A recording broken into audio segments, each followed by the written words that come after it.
Hi, everyone. This is Lynn Davenport, and I am honored to have a guest here today, Mike Seabolt.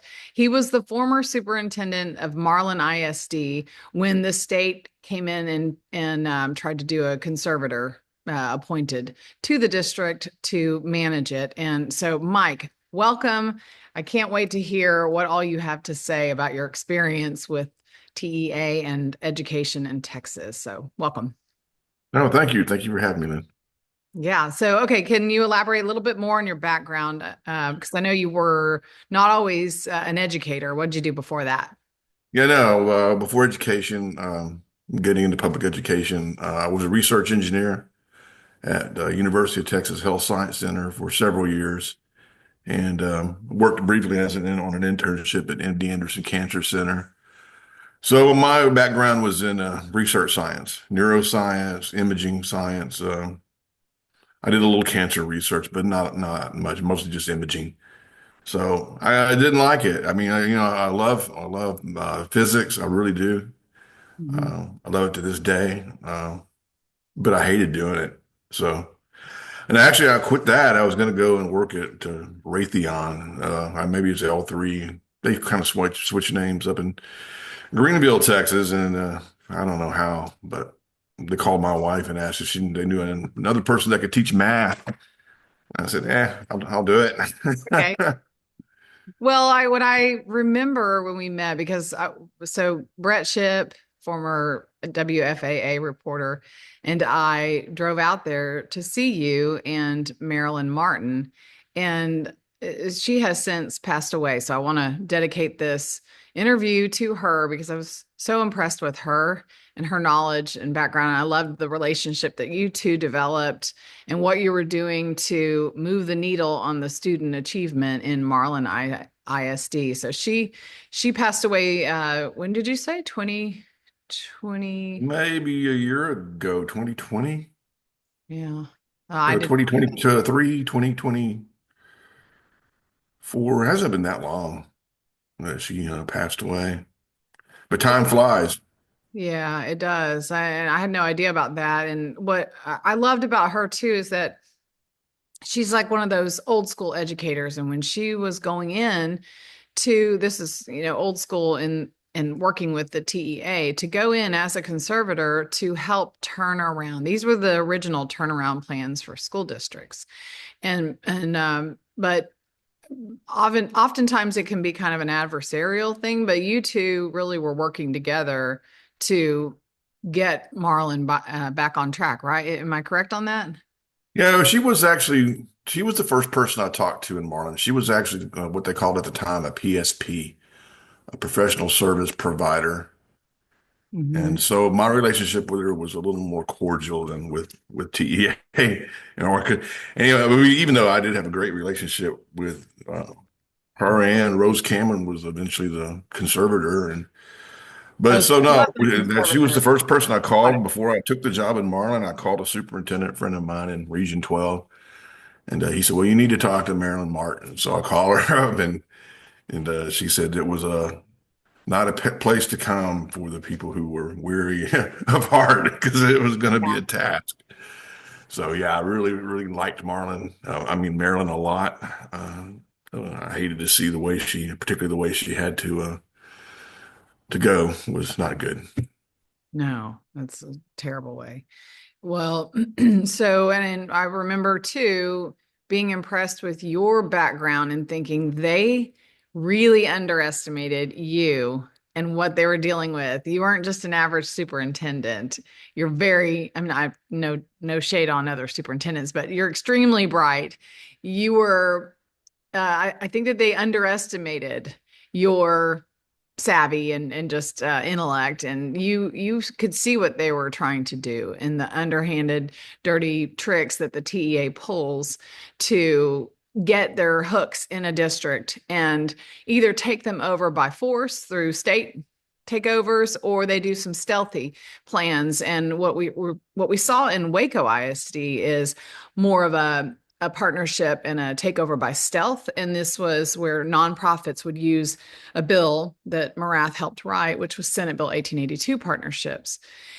Waco ISD's former superintendent what was his name? Talking about Marcus Nelson. Nelson. Yeah, Marcus Nelson. Yeah. So then he was brought in to by the what was it, city council? What do you remember what happened with that? With I remember seeing quotes from the mayor and people talking about hiring him as a consultant to help with the district in Marlin. Do you remember that? No, we had talked about getting him over and working with the district, but I can tell you Marilyn Martin and Rose Cameron were staunchly against that.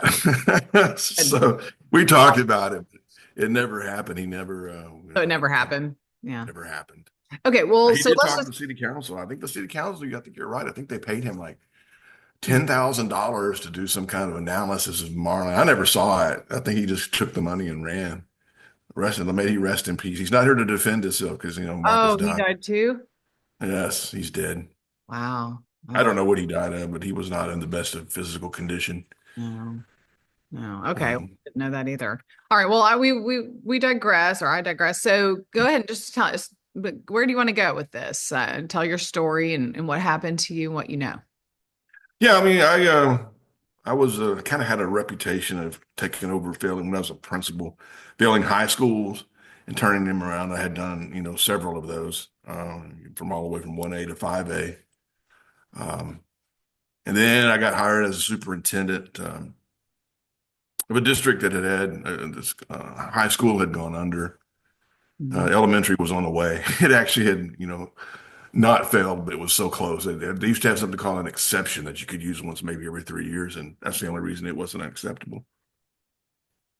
Oh, with So the I went there and worked, and we did really great things there. Ended up getting some rewards from the states, awards, not rewards, and that was a pretty good experience. And so then I got called actually and said, "Hey, would you think about going to Marlin?" And of course, I knew Marlin's reputation. I mean, it was terrible. It'd been failing for years before I thought about going. At least 5 years. And I was like, well, I mean, I don't know. That's when I called Marilyn and talked to her about it. And I said, well, I mean, I'll give it a shot. So the school board actually hired me there. So the elected school board, uh, that was in June of 2015.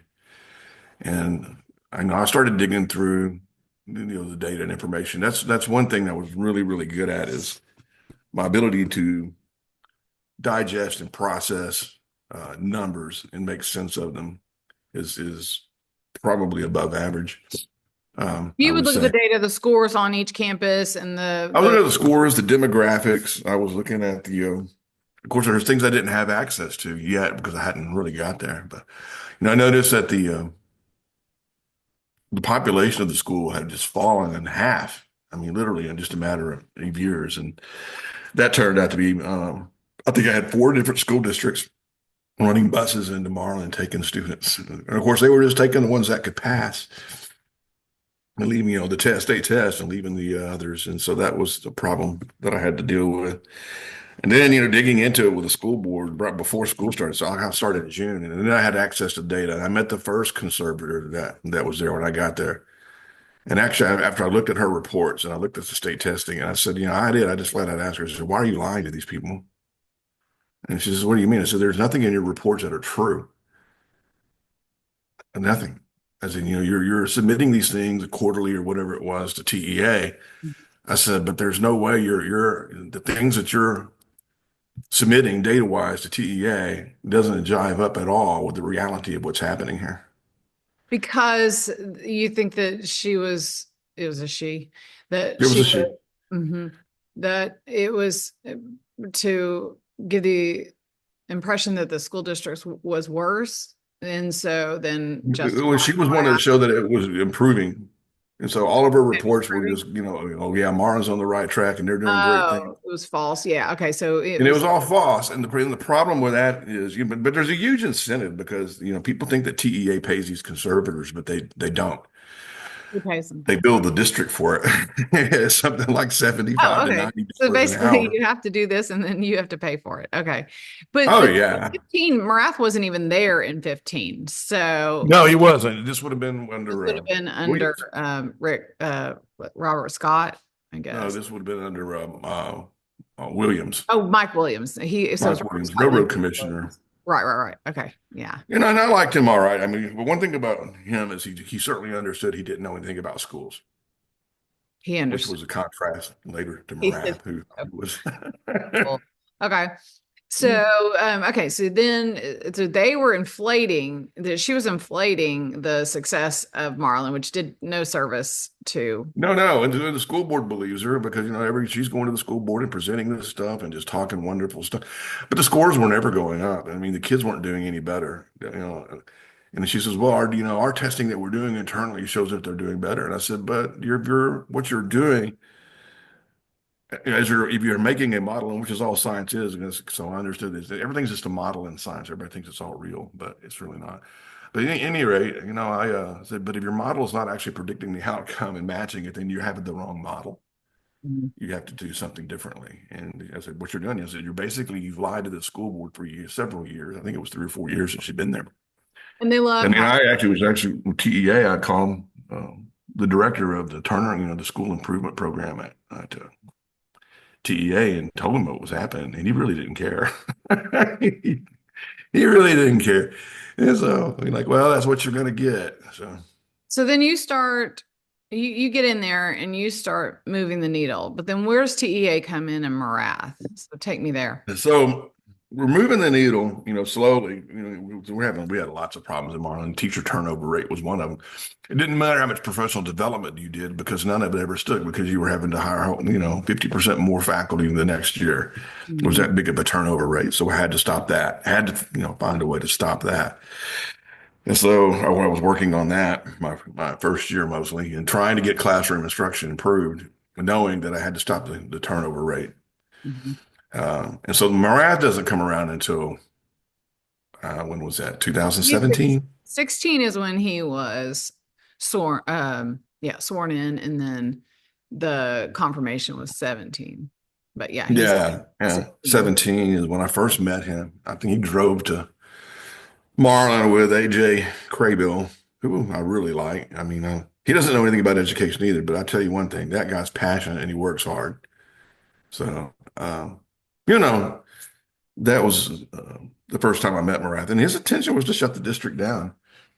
So, I said, yeah, I'll tell you, I think that when I observe the game board of Texas and what's going on, Houston and some of these larger districts, they'll do through the legislative takeover through um, House Bill 1842 or Senate Bill 1882, either through a failing school, and that's how they're taking over Houston. But then he also has the smaller districts, which are low hanging fruit. So I believe Marlin falls into that category.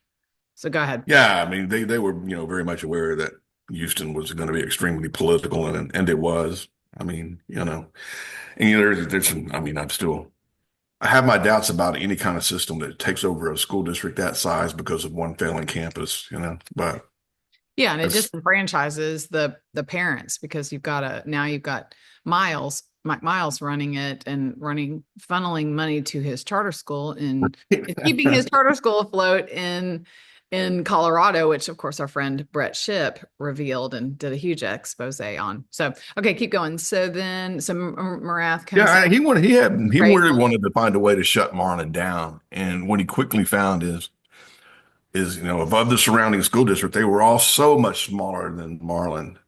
Falls County is kind of a rural county, and if you tried to take the kids in Marlin and the kids that were remaining in Marlin that weren't bussed out and give them to these other, districts around, there were enough failing kids to sink every school district in the Falls County.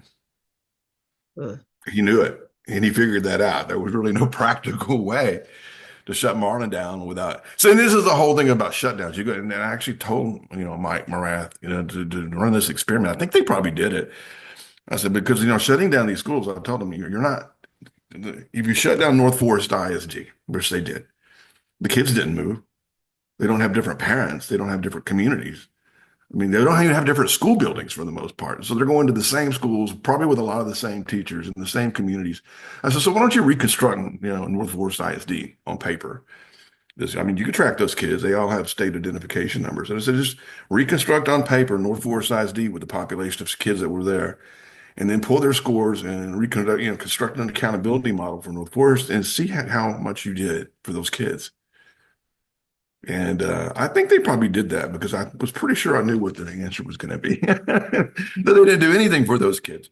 And this is the thing that I run into with education and social work in general is, they think that doing something to somebody is the same thing as doing something for somebody. Mm. And, they Not- didn't do anything for those kids at all. I mean, it was just, no. so Marlon was going to be the same thing. I think Morath is probably understanding that better now. He's been there for a while. It's been there 9 years.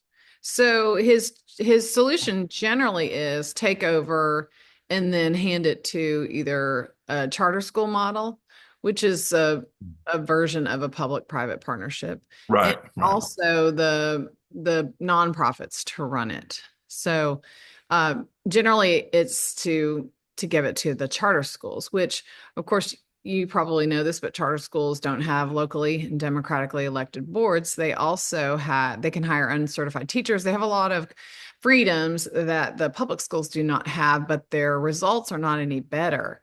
What Yeah, well, that was we, always my argument to the legislature is that, if you like charter schools because they have less regulations than, traditional public schools, why not just remove the constraints of the traditional public schools? well, you know what they did? You're the one that put them in, the legislature is the one that put them there. So, you can remove them if you want. So, Well, under House Bill 1842, that same bill that allows them to take over the district for one failing campus, they have right. districts of innovation. I don't know. Did y'all do a DOI plan with your No, we school? weren't allowed to do a DOI plan because we Right. were, failing. And so you were an F. I think they did. I think they let F schools do, district of innovation now. But at The that time, they whole said idea was no. that you'd have these exemptions and that you would be able to be like a charter model where you could hire uncertified teachers, you could change your calendar date, you could do things that the charters were allowed, but Right. it's neither here But nor they there. don't do it. But you're right. They do know better. What happened at that point? So then AJ Crable and Morath come into your So district. they Show were very them. attentive and listening. I mean, to what I told them about the conservator at first, I said, and the reports, and I said, go back and look at those reports. You could pull them yourself. And Morath, prides himself on being a data guy, and he's a smart enough guy. And I said, and then go look at the test scores and see if they actually any correlation whatsoever. And of course, there's not. And he fired her. Morath actually just fired her and gave me another one. Because that's when Rose Cameron came on board Okay. as a So as a go. monitor. I think these might have been. You see, this gets complicated because there's a difference between a monitor and a conservator. And I want to say that what I was actually saying, conservator, she was a monitor. Okay. And then Monitor, after you, conservator, and then PSP is what? that was a professional service provider that they used to have. I think they still use those, but they would let me in an effort to go out and assist schools, improve instructional, models. Okay. So I That was got it the wrong idea. on Marilyn. Marilyn was a She was PSP. a PSP. And then I think I said conservator earlier, but it was a monitor who was there. She had been a conservator, and they lowered her to monitor, and she was still submitting these reports that weren't really very accurate, in my opinion. And Morath actually got rid of her, and then appointed Rose Cameron as monitor, and then eventually escalated her to a conservator. I was But she was Liz. really great. She was really, really. We're And still friends to this day. that timeline is roughly 2017 was when all of this happened pretty fast. mhm. I think after 2017 scores came back, and Marlon was still we did show some improvement, but Morath wanted that thing improved, and like this is about the same time Morath removes the school board. So Okay. sometime around Comes 18, in, he removes the Marlin ISD school board around 18, yes, and somewhere then around 18. and then we'll have him. Puts in a board of managers, and I'll just be honest with you, it was except for one person, it was a pretty good board of managers. There were five of them. Um, I can tell you this: Morath is very obsessed with race, and so he was really wanting to get, as he said it, a diversity of people on the board who represented the community, and so he ended up with a couple of pigs. One was non-compos mentos. I mean, she was literally about crazy, and they had to replace her. And then another guy who's still on the board, I believe, that he couldn't read. But then I had three really great ones. I had Kevin Benjamin, uh, Rose Cameron. They took her away from being the conservator and put her on the board, which was a Oh, really good thing. so she actually lived there and became part of the She did board. not actually. She lived quite a ways away. Oh, so just because it's appointed, you don't have to live there. I see. Yeah. And So, neither does okay. Marilyn was not in the district either. She was appointed to the board. So we started with this appointed school board, which was a really good board. Moving forward, trying to get things done and making some progress. I think Morath was upset because, as he said, the progress wasn't. Yes, there's progress, but it's not fast enough. Mhm. So I said, well, I mean, I'm going as fast as I can go with what I got.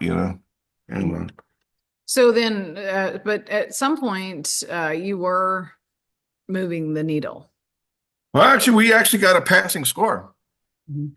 That's another part of the story that we actually had a passing score. Uh, So when did it go south with you and Morath? Like what happened? Like how did it? So in 2018, we actually passed. We had a 68, which was a D, which was a pass, and at least got us off the F. And the high school had made it, and the middle school made it, and the elementary had shown improvement, but it was close. It was not way far off from passing. And so we had two out of the three actually stabilized in passing, and I thought that was pretty good since I'd only actually been there. Because I mean, your first year you get hired in June of 2015.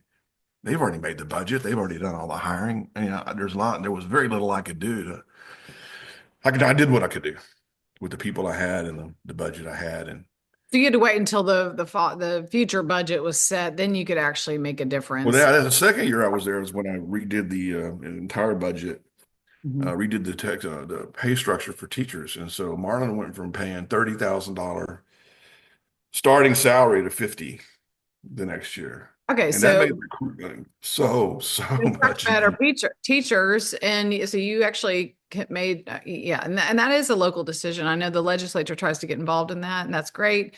But really, if the school districts want to prioritize teacher pay, they can.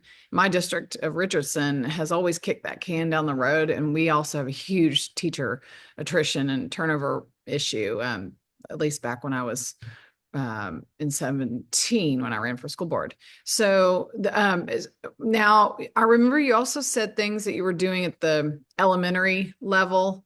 There were changes that you had made that I remember thinking, that's strategic and good. What else did you do that helped with the scores and the outcomes on the elementary? Besides getting the teacher turnover rate, we really concentrated on improvement of just daily instruction in the classroom. What about just We did a lot of we did a lot of walkthroughs and observation of instruction and giving feedback to teachers on the of that instruction. Using something that Sean Kane, his work, the Fundamental Five. We really concentrated on just the nuts and bolts of instruction. Um, and it made a big difference. Pretty fast. I mean, not big enough, of course. But for what really we only had a year to work on it. I mean, Morath had expected miracles, and I thought we gave him one. We gave him a 68, and so they don't like this 68 for some reason, and so they came in and do. This had to be like eight. Yeah, I was 18 because I'm going on vacation, and and I'm supposed to leave in like 2 days, and AJ Crable calls and says they've got a complaint, and it's from a disgruntled employee that I've let go. And she's alleging that y'all are using credit recovery and, in which we were using credit recovery. We were using Odyssey where everybody uses some kind of credit recovery. right? And that, So we built a whole school for it. And so yeah, he's got a problem with credit recovery. That's interesting. he's saying that and the claim is that the kids aren't doing enough work. And I'm like, well, they're passing the test. And I said, well, AJ said, if I were you, I'd just go ahead and get this taken care of. Give me the information. And I think AJ was pretty sympathetic to our position. And get this taken care of before you fly out. But So he's I did. I a got everything to deputy. AJ. He's Huh? still a deputy with marching orders from Morath. So there's Yeah, yeah, that. yeah. But I really think he was, I think he was pretty sympathetic. So we give him this information and they come out and do a big investigation. They sent out a guy named Jason Hewitt to do this investigation. And basically what they ended up doing was taking every kid who had ever been on Odyssey Wear I don't care how many credits they had, how many hours they were in there. If they got a credit or just went there and worked. If you went on Odysseyware and logged into it, you lost credit for that class. We're not counted as a graduate. Now, he let the kids keep their, the kids graduated, but as far as our accountability scores, so we went from 100% graduation rate to like 60 overnight. Wow. And we asked What him why. what would be their incentive to do that? Why would they want to set you I up? don't, I know, I really don't know their incentive of why they did it. I really don't. But Mhm. they did it, and actually we did. And so I met with the school board, and Marilyn Martin was actually the one who went through all the data on Odysseyware, and she told TEA, there's nothing here that can't be explained, and there's nothing wrong with what's happened here. And they asked her to do that, and so she TEA, so she did it, and Mhm. they didn't like that answer, and so they sent out this special accreditation investigation unit, and they take all of our graduates away, and it drives us from a 68 down to a low F. You can't, and they were going to do it not for just 1 year, but 3 more years in a row. Oh, so retroactive, like they, Yes, they were gonna. wow. Yeah, Okay. yeah, they were gonna like nail us. So we talked to the school's attorney, and we got all that Maryland's data together, and the attorney compiled it all.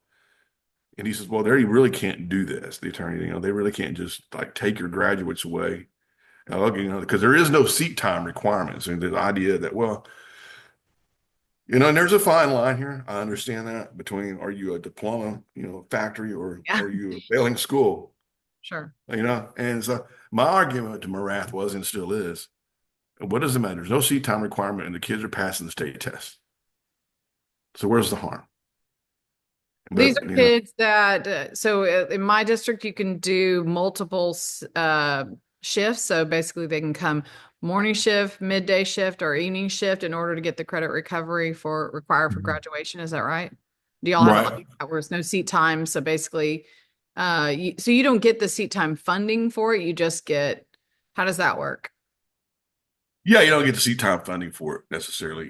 It just counts towards your I graduation. guess you do. I mean, you're not, because there's no seat time, and so the kids there for attendance, you get paid for the day, and that was during the school. We did actually ours during the school day. I mean, but they You never didn't have brought up. evening shifts No, for it. we didn't. They never brought. We did after school, but we actually scheduled it right into school because a lot of our kids had no way to stay after school. Well, and So let me we made interrupt. the decision. I'm The, sorry. I was just going to interrupt for one thing. I understand the notion that it is a diploma mill, but the state, you're in a catch 22. It's like you're backed into a corner. You have to have these graduation rates in order to get your accountability rating where it needs to be and your test scores where they need to be. So you've got these kids who are technically enrolled, but if they're not coming to school, you have to give them an incentive to come to school because you get the butts in the seat funding if they do. And it's like this vicious cycle that doesn't, it's really not about what they're learning, how they're learning, and all of that. It's that you are jumping through the hoops required of you to keep your job and keep the funding. Right. I mean, well, in our case, I mean, the funding wasn't really the issue. That was never brought up. It was the just the issue of accountability. Are they going to shut your school down? They already Right. removed the board. And they did a really good number on this community. I mean, really, really good number on them. And so we actually just came up to the conclusion that we would meet with TEA. We'd be in it with me, Marilyn Martin, Rose Cameron, and our attorney drove to Austin and met with TEA attorneys and AJ Crable and told them, I said, basically what you have here is that all the stuff in this report, some of it's not true.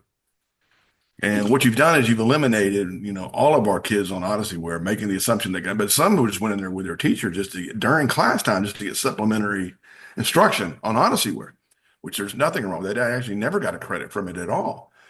I said, but you removed the credit anyway. And so they didn't get the credit from Odysseyware. The teacher went down there and gave them some, supplemental instruction on Odysseyware, and the teacher actually assigned the grade. And so I said, well, you can't we told them so you've got this wrong. We thought they would see the light, right? Because, but they didn't. They said, well, the commissioner's made his determination and the commissioner's decision is final. And of course, that's the way the education code is written. The education code is written that the Commissioner's determination is final. So it doesn't matter if it's a red light. He said, that's a red light. And you said, that's a green light. And he says, no, I say it's red. And you go and show them all the video from 10 different people that the light was green. He says, I still say it's red and my decision is final and you can't do anything about it. So we made a decision to file a lawsuit against TEA. We in the school board. This is the board of managers, by the way, voting to sue TEA. Yeah. The board of So managers, and y'all decide to file. So you file a suit. This is 2018, and then what happens? well, we never filed the suit. We thought that we would, because of our accountability. They said they played this game. We couldn't get it into court because they kept saying, well, you're under investigation still, so we're not going to release your accountability scores. And without the final accountability scores, we could show no harm. So it's one of those catch, you say, another catch. They hold all the cards. He's yeah. the power that they've been shifting incrementally from the legislature to the commissioner is insane.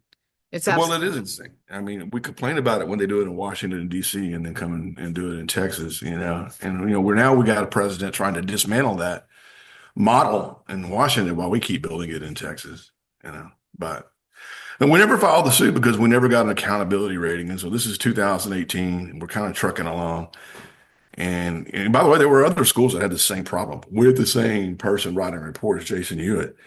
I got a call from Houston, in fact, saying, hey, we had a problem there's some stuff in our report that's just not even true. Have you ever seen anything like that?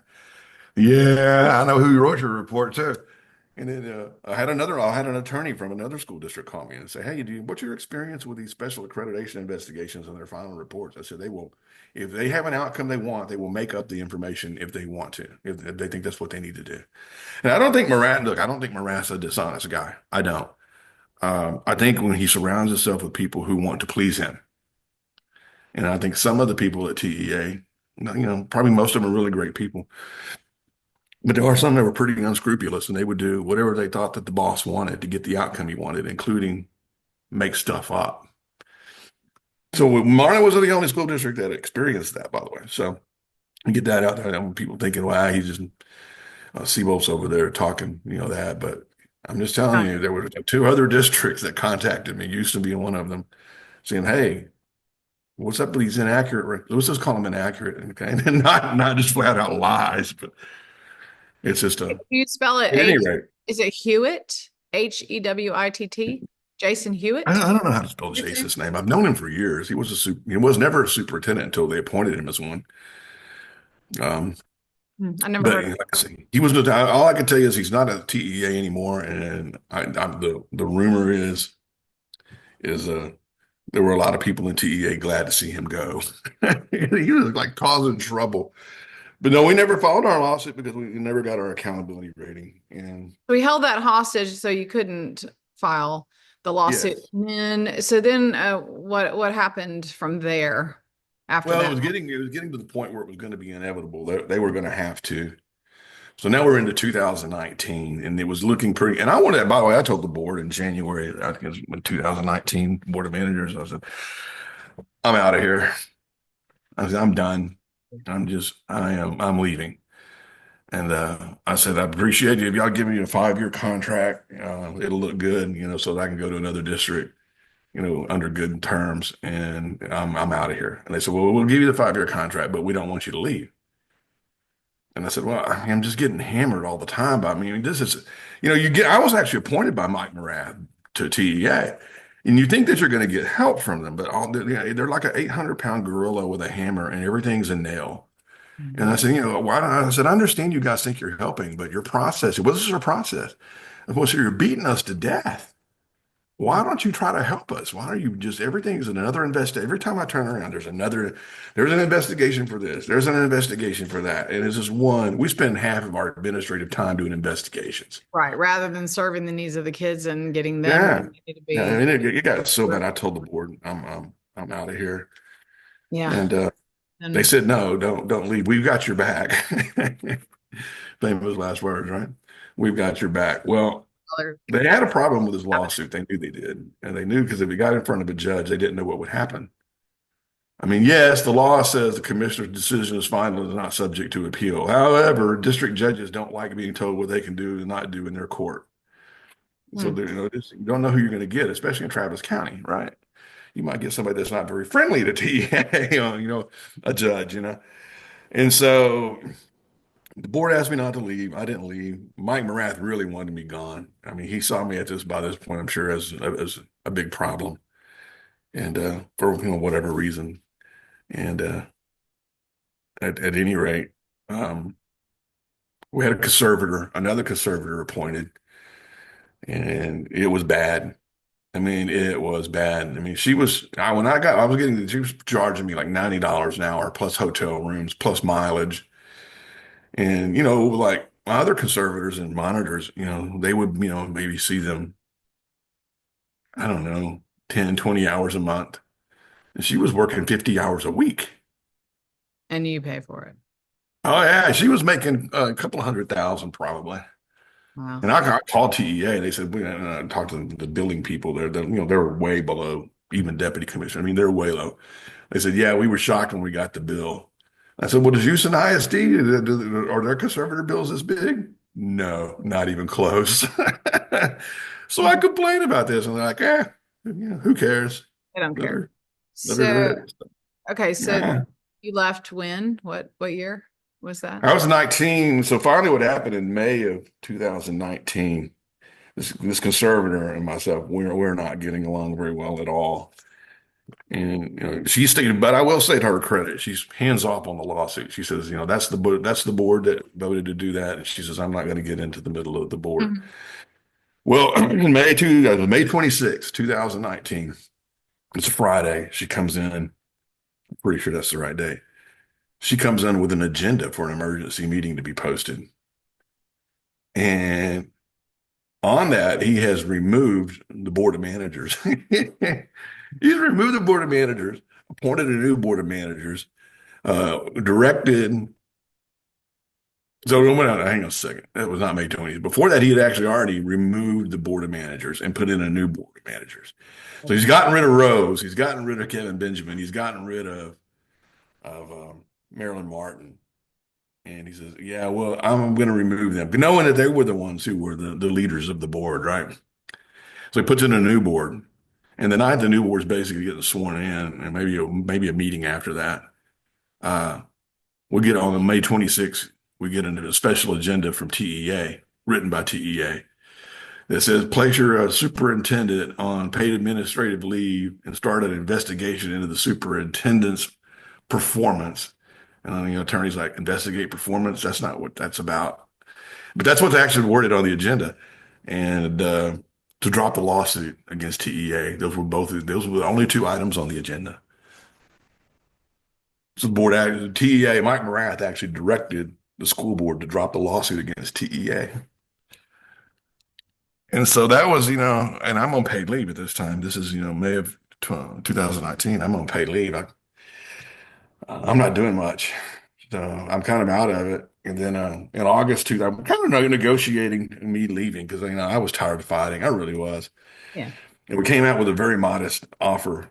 When I say very modest, like $35,000. You're going to get a non-disclosure agreement. You're going to get non-disparaging agreement back and forth, including we even included TEA and all this. So, I wouldn't be having this conversation with you if that had happened.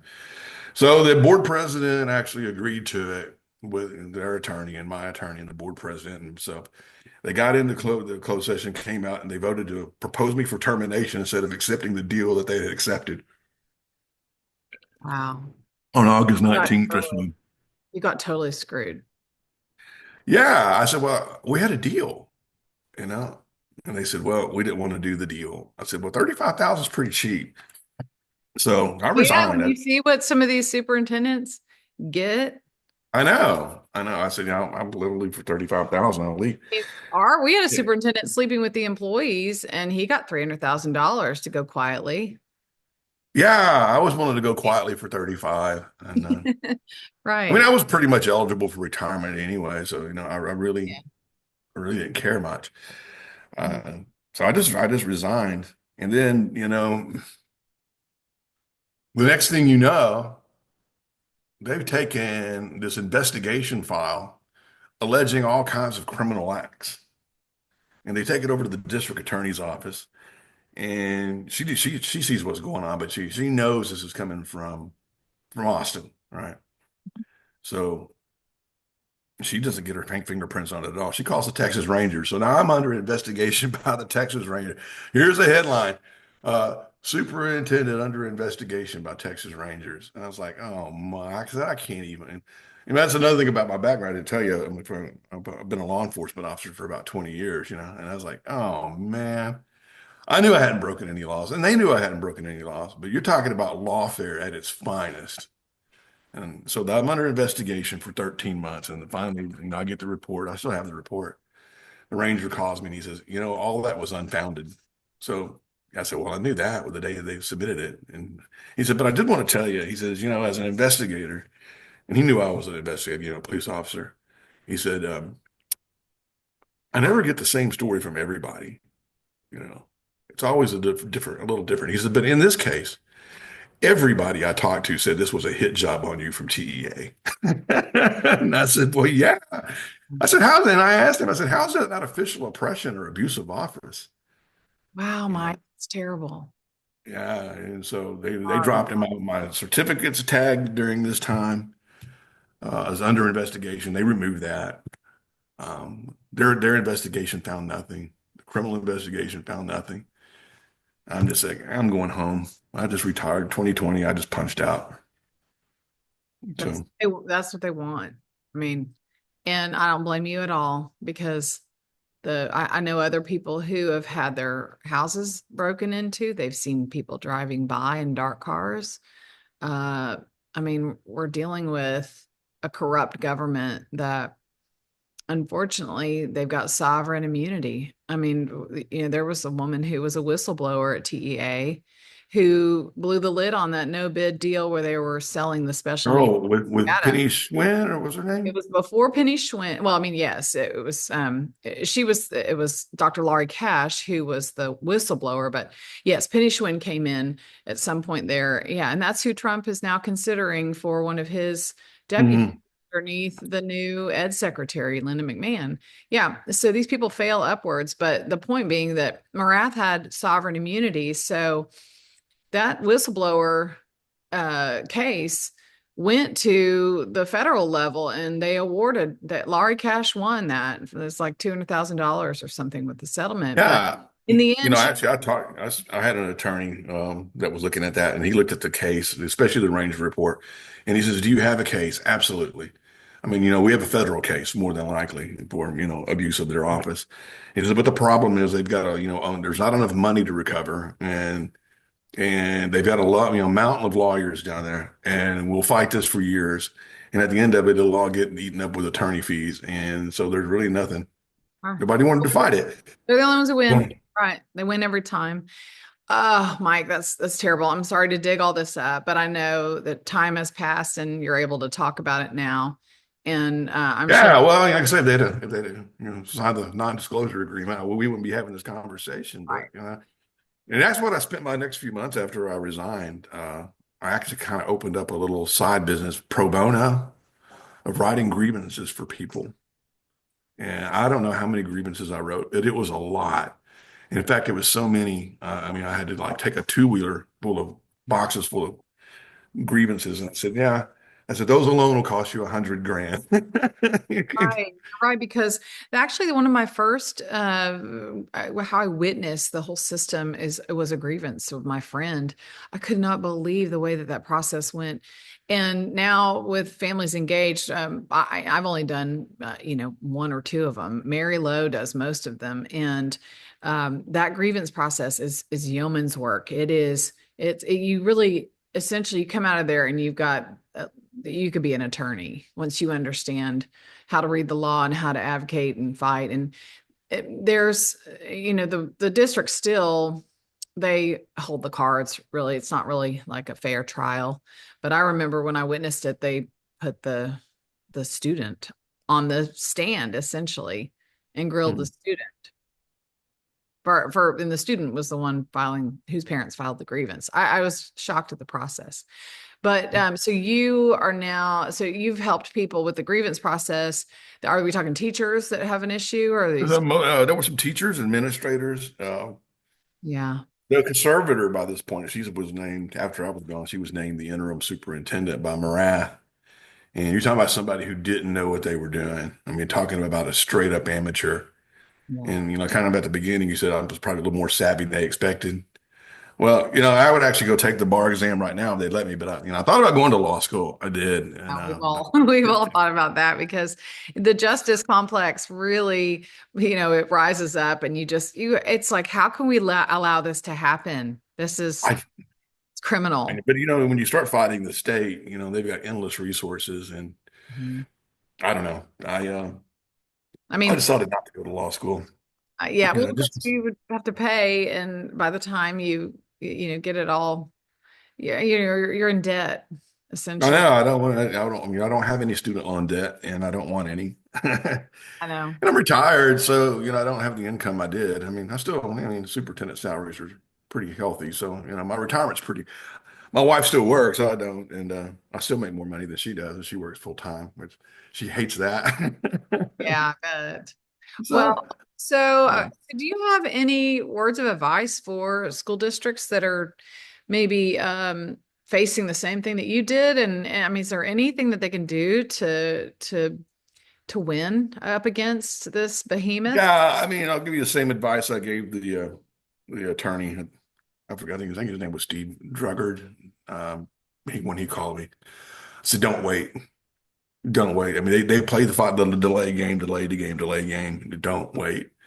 They'll run the clock out on you, and then they'll do something that you really can't do much about. And I think that was a mistake that we kind of had in Marlin, is we waited and waited and waited and waited and like, well, the case is not ready to go yet.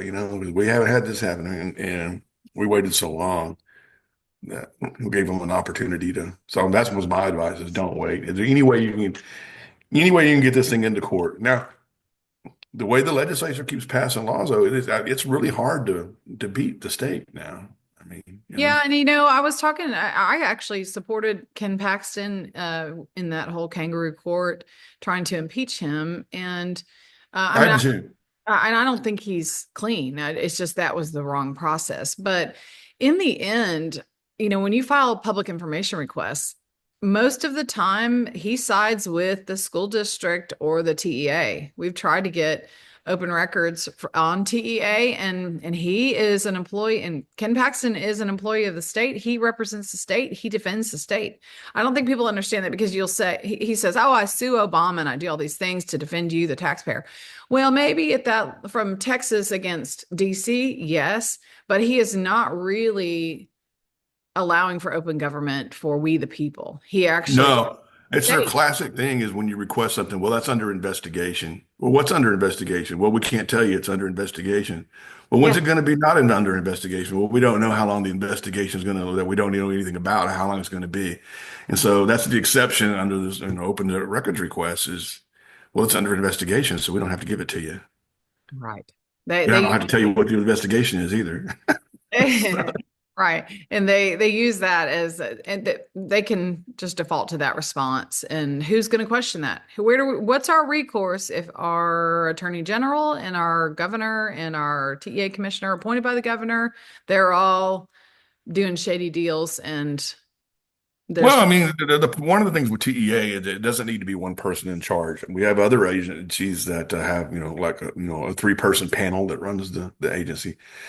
But the power is too concentrated into one person. And even though I think most of the people, including Morath, are probably honest people, there's some dishonest people at TEA. I don't know how you defend against that with one person in charge. Um, but what we have now is pretty closest to being tyranny. it is. It And is when we pretty the close to. people lose our voice and we don't have fair representation, and or even taxation with representation, we lose our voice. And I think that's we'll close on that. I think what happened to you needs to be told, and I think you've been gracious. I mean, even in light of what has happened to you, you still are gracious about it. I hope that the Now, he people, probably saved my life, honestly. Marlon would have killed me if I'd have stayed any longer. So yeah. that way I have to thank Mike. Say, hey, Mike, you're watching this. Thanks. You probably saved my life. Yeah, no, God shut that door and protected you from what they were capable of doing. and Yeah. it's criminal. Okay. Well, thanks, Mike. Where can we find you if people have questions for you? All right. And they can contact me if they want, and I can. Yeah, just you can get my email address out and that's fine. Or my phone number, but somebody you trust. So, Yeah. All right. Well, thanks, yeah. Mike. God bless you for the service and for being courageous enough to stand up and speak out on what's happening. And in the end, really, it's all about what is happening to the kids and their teachers at the local level. And nothing is going to change if we keep allowing this. So I appreciate you. Thanks so much. Thanks for having me.